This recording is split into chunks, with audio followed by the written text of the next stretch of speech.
Bonjour à tous, donc là je vais vous parler aujourd'hui d'un pavé que l'on trouve dans Scratch qui est le modulo. Alors le modulo, on va dans capteur et on le trouve ici. Voilà. Alors qu'est-ce que c'est que le modulo? Eh bien en fait c'est une instruction qui est très intéressante et qui permet de connaître le résultat, pas le résultat justement, souvent je fais la confusion là, le reste de la division euclidienne.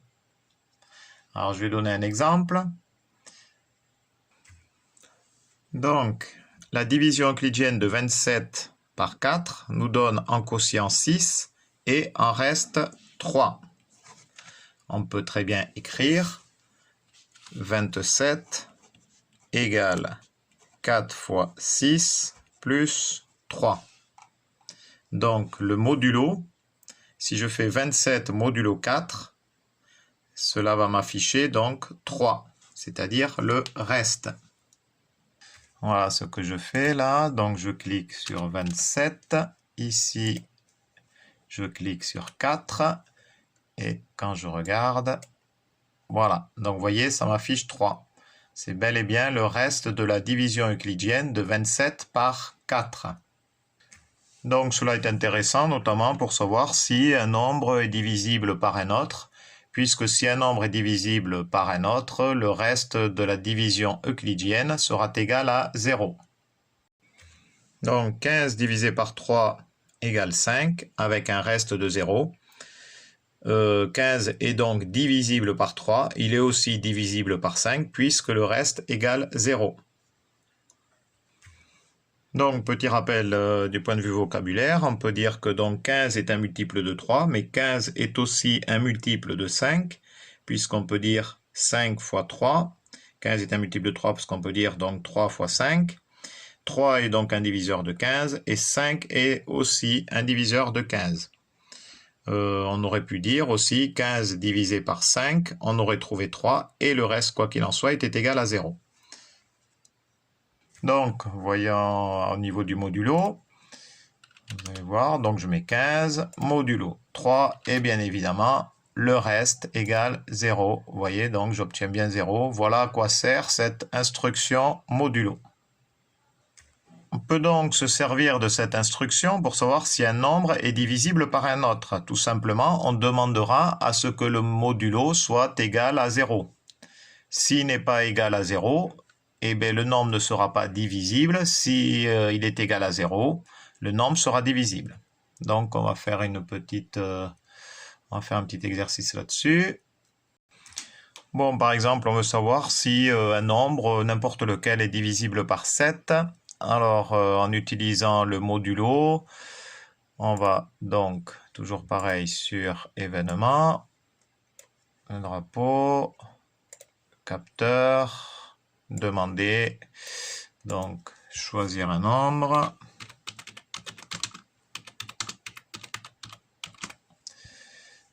Ensuite, sur variable, créer, donc on va dire n ce nombre. Et on va mettre à n la réponse qui sera donnée à la question. Voilà. Et ensuite, on va sur si alors sinon. Après opérateur, on se servira donc du modulo. Et donc, c'est modulo 7. Puisqu'on veut faire la division euclidienne par 7 et savoir si le nombre qu'on va choisir est divisible par 7. Ça veut dire que le reste sera égal à 0. Donc on va dans variable. C'est ce nombre qu'on va choisir, qu'on va faire modulo 7. Et ce qu'on va chercher à savoir du coup, c'est si donc n modulo 7 égale, hop, donc j'ai poussé tout ça, égale 0. Voilà. Donc, si n modulo 7 égale 0, ça veut dire que n est divisible par 7. Et ensuite, on peut donc dire, non pas événement, apparence, dire. Alors là, on va faire un regroupement. Hop, c'était dans les verts, le regroupement, regrouper. Voilà. Donc, on va dire, paf. Voilà. N est divisible par 7. Voilà. Sinon, dupliquer. Hop, N n'est pas divisible par 7. Voilà. Allez, j'y vais. Donc, le petit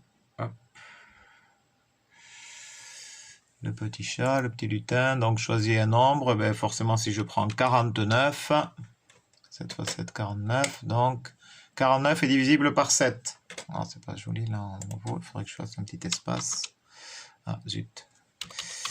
Et divisible par 7. Et ici, un petit espace aussi, sinon ça ne va pas être possible. Voilà. Donc, hop, je vais faire par exemple 152. Entrée, 152 n'est pas divisible par 7. Voilà.